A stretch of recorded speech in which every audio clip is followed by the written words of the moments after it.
O governo federal estuda mudanças no direito trabalhista brasileiro. Este é o tema do Via Justiça de hoje. Também na pauta, o corte de verbas para a Justiça do Trabalho.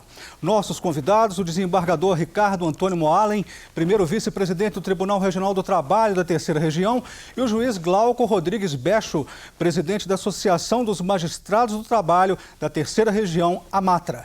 Numa parceria da TV Assembleia com a AMAGES, a Associação dos Magistrados Mineiros, o Via Justiça está começando.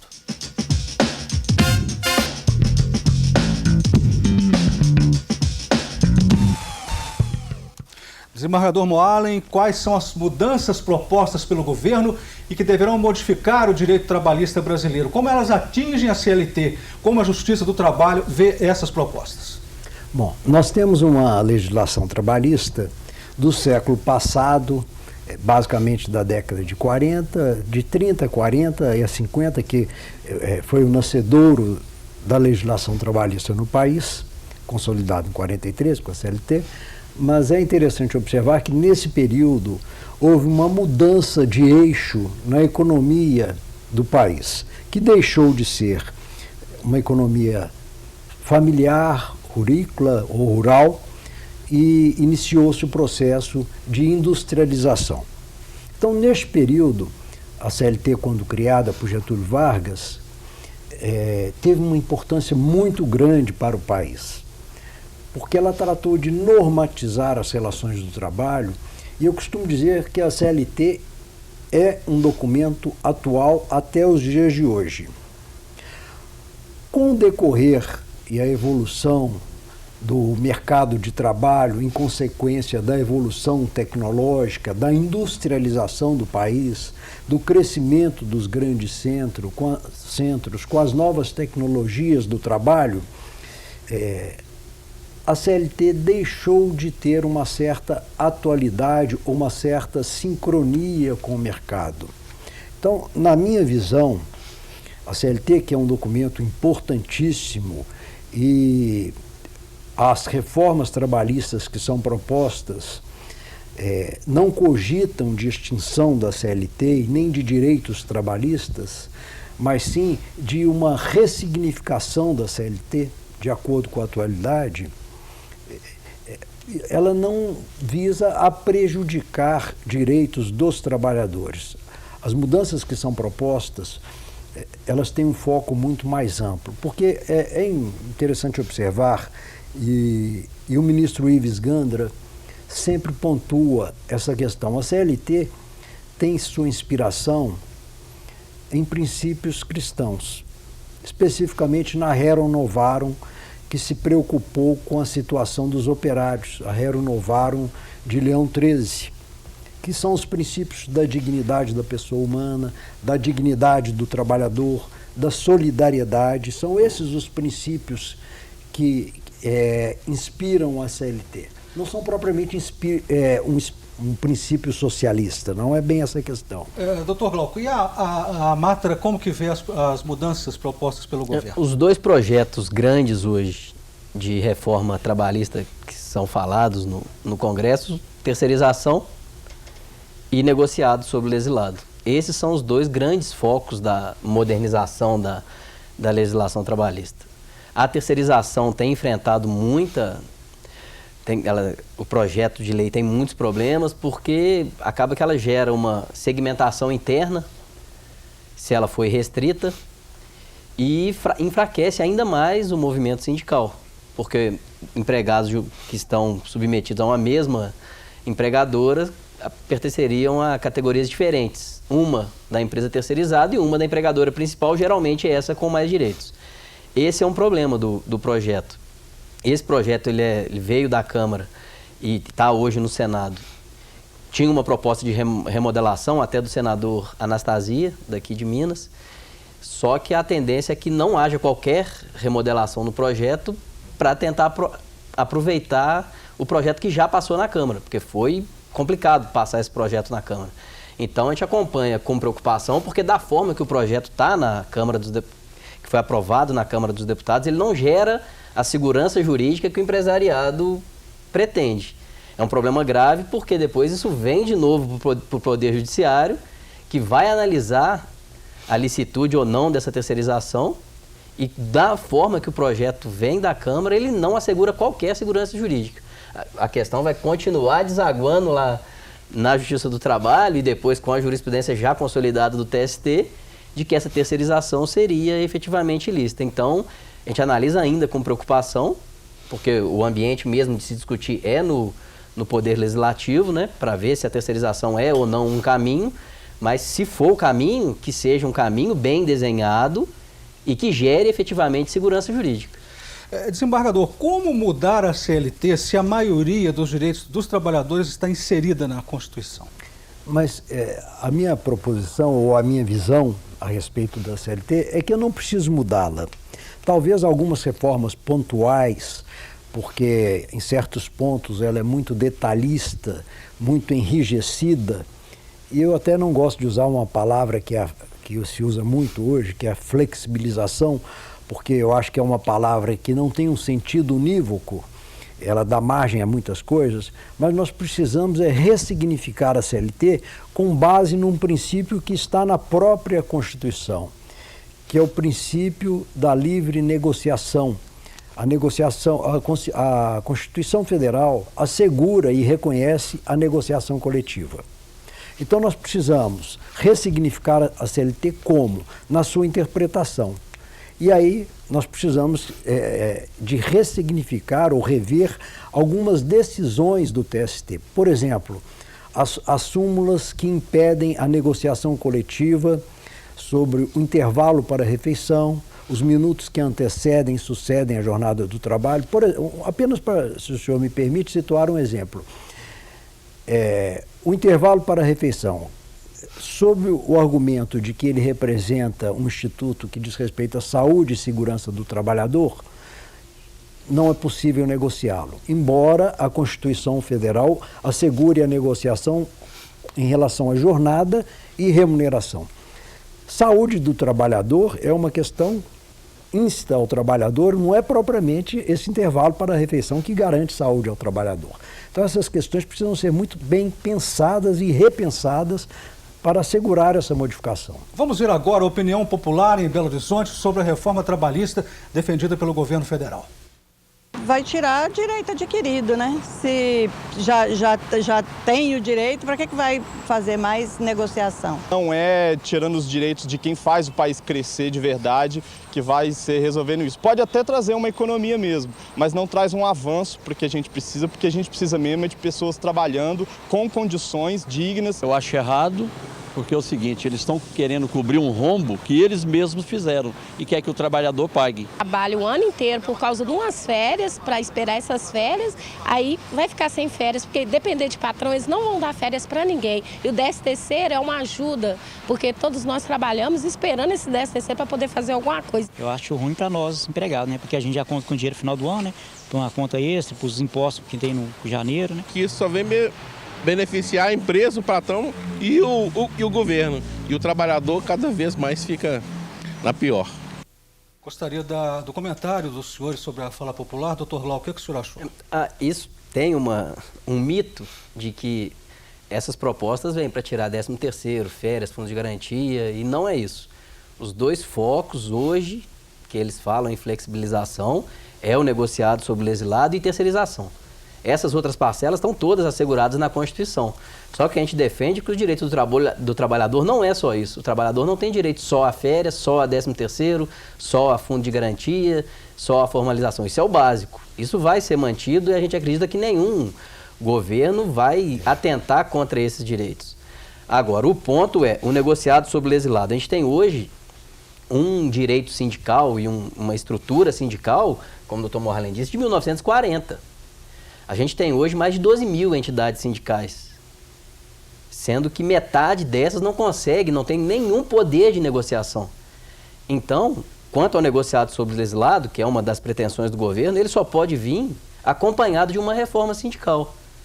Porque se os trabalhadores não se sentem legitimados por esses sindicatos, como que a gente vai aceitar uma negociação que ele está totalmente alijado? Pois é, eu pergunto para o senhor como o senhor viu a fala popular, desembargador, e acrescento mais. Negociação coletiva num momento de desemprego alto resultará é algo justo? O que me parece, em primeiro lugar, eu respeito muito a opinião popular, mas há uma desinformação absoluta a respeito do que se fala sobre reforma trabalhista, porque não se pensa e nem é viável retirar os direitos que estão consagrados na Constituição. Agora, o direito do trabalho e a CLT, ela tem um princípio, não é de proteger somente o trabalhador que está empregado na empresa. Ela tem que ter uma visão para os 12 milhões de trabalhadores que estão fora do mercado de trabalho. Desembargador, vamos analisar no próximo bloco essas duas principais modificações que estão sendo propostas pelo governo federal. O Via Justiça faz agora um rápido intervalo e voltamos em instantes.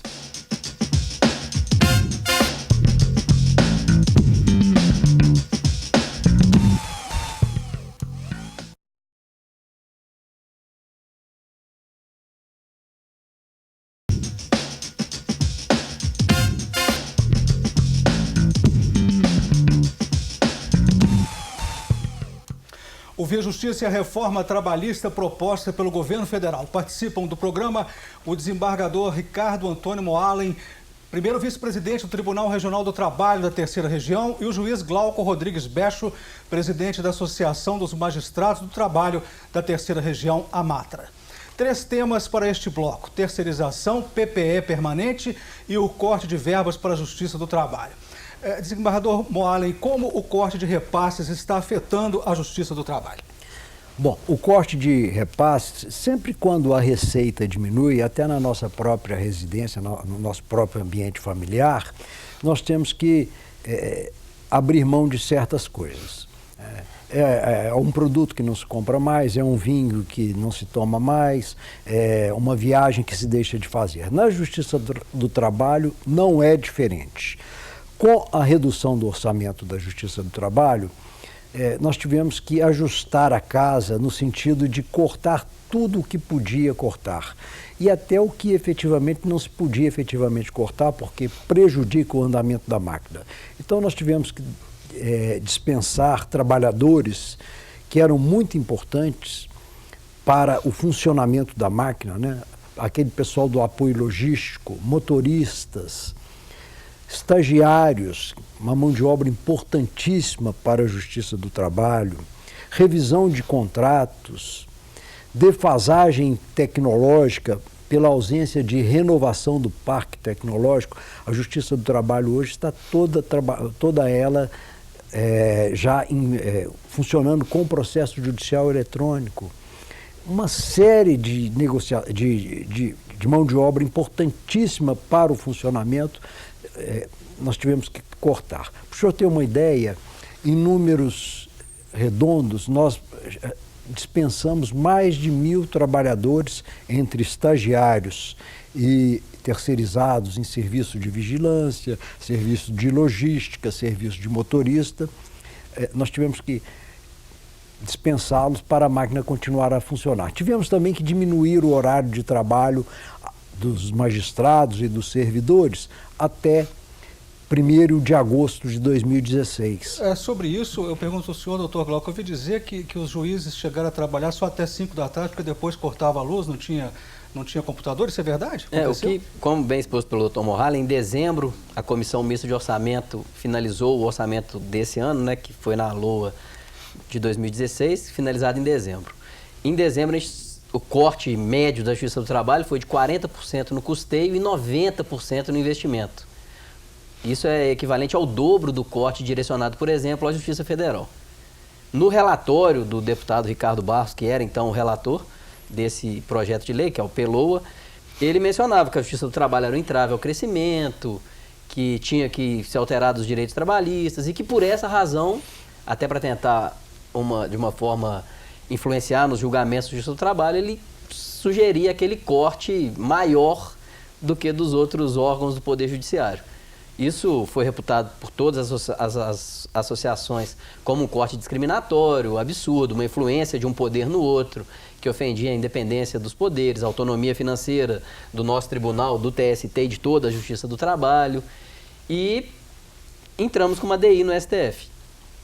Essa ADI foi julgada, o STF entendeu que o corte realmente era absurdo, mas que o Poder Judiciário não poderia influenciar, que a gente teria que trabalhar no Legislativo um crédito suplementar capaz de permitir o funcionamento do tribunal até dezembro. Isso foi passando o tempo, chegou em junho, o tribunal não teria dinheiro suficiente para funcionar até dezembro, mesmo com todos os cortes expostos pelo Dr. Mohalem.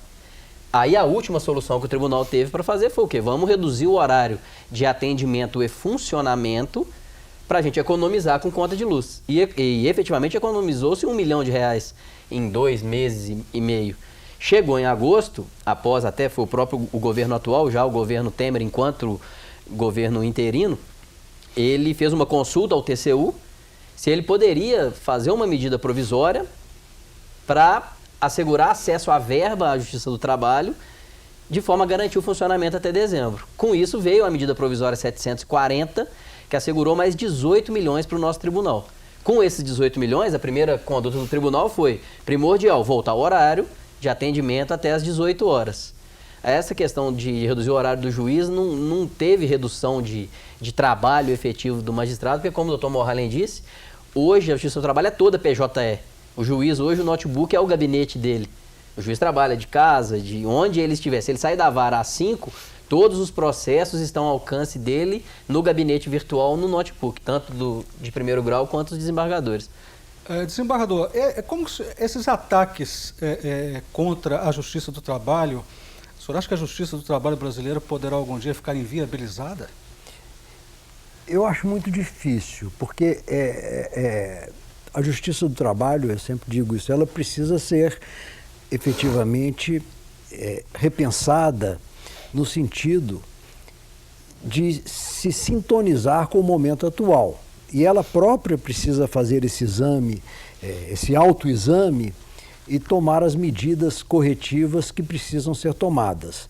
Mas ela é essencial ao sistema da sociedade brasileira, por diversas razões. Nós temos disparidades muito grandes entre certas regiões do país, há trabalho infantil, há abuso contra trabalhadores. Então, ela é uma entidade importantíssima e necessária. Ela não pode, a sociedade brasileira não pode abrir mão da Justiça do Trabalho e muito menos permitir que ataques gratuitos, como esse que foi feito pelo deputado na Comissão do Orçamento, possam ter alguma repercussão.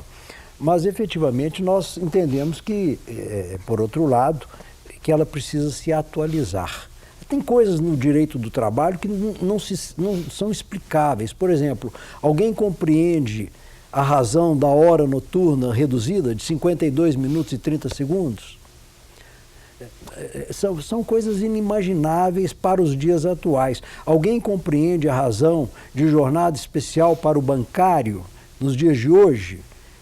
Quer dizer, são coisas que precisam ser repensadas. E um dado muito interessante, que essa falta de sintonia da legislação trabalhista com o momento, com a realidade em que vivemos, acaba gerando sempre um aumento das demandas trabalhistas. No momento do pleno emprego, cresceu o número de ações trabalhistas. No momento do desemprego, cresce também a ação trabalhista. O Via Justiça faz mais um intervalo e voltamos em seguida com o bloco final do programa.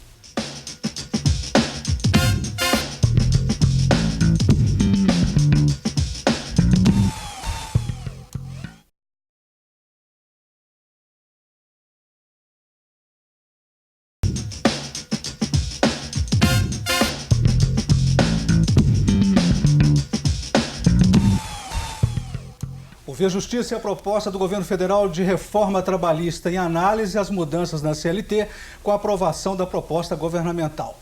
Participando do programa, o desembargador Ricardo Antônio Mohalem, primeiro vice-presidente do Tribunal Regional do Trabalho da Terceira Região, e o juiz Glauco Rodrigues Becho, presidente da Associação dos Magistrados do Trabalho da Terceira Região, a AMATRA. Doutor Glauco, dá para a gente uma radiografia do que é a Justiça do Trabalho hoje no Brasil e em Minas Gerais. Quanto custa, número de processos, reclamações? Em questão orçamentária, o nosso foco todo já está para o orçamento do ano que vem. Como eu expliquei no último bloco, com a medida provisória 740, a gente conseguiu levar o tribunal até dezembro. Com muito esforço, com falta de vigilante, estagiário, mas a Justiça do Trabalho vai funcionar até dezembro. Para o ano que vem, chegou ontem no Congresso a proposta de lei orçamentária encaminhada pelo Executivo. A Justiça do Trabalho custará 20 bilhões de reais no ano que vem. A proposta do governo, e que através do encaminhamento dos tribunais, é essa. Minas Gerais custaria 1 bilhão e 600. Esses valores são elevados, mas a parte que importa e onde o corte orçamentário influencia é exatamente no custeio. Porque o restante, pagamento de pessoal, pagamento de servidor, benefício de juiz, benefício de servidor, despesa em geral, isso é despesa obrigatória. Ela vem direto do governo e não fica ao nosso arbítrio a movimentação dessa verba. Já no custeio, que é onde é essa questão efetiva dos contratos, de vigilância, de estagiário, de funcionamento, conta de luz, a gente sobreviveu ano passado com 70 milhões, mais 18 que chegaram através da medida provisória, 88, e a proposta para o ano que vem do governo é de 140 milhões. Isso seria suficiente para a gente funcionar de forma tranquila, mas isso ainda tem que passar pela Comissão Mista de Orçamento. Então, o foco todo das associações hoje é para que esse orçamento, essa proposta da lei orçamentária passe sem cortes e sem contingenciamentos na CMO. Então o senhor diria que ainda há uma insegurança? Há insegurança porque essa ainda é a proposta do governo. Ano passado o corte se deu ao final no relatório lá na CMO. Então o foco todo atual é que depois desse ano de sofrimento da Justiça do Trabalho, que o Congresso tem a sensibilidade de entender que para o ano que vem a gente precisa que passe da forma que está encaminhada pelo Executivo. O senhor sabe muito bem que quando a Justiça do Trabalho foi criada, o objetivo era a paz social, né? Exatamente. E eu pergunto ao senhor, enfraquecer a Justiça do Trabalho pode acabar com a paz social, desembargador? Pode agravar, sem dúvida alguma.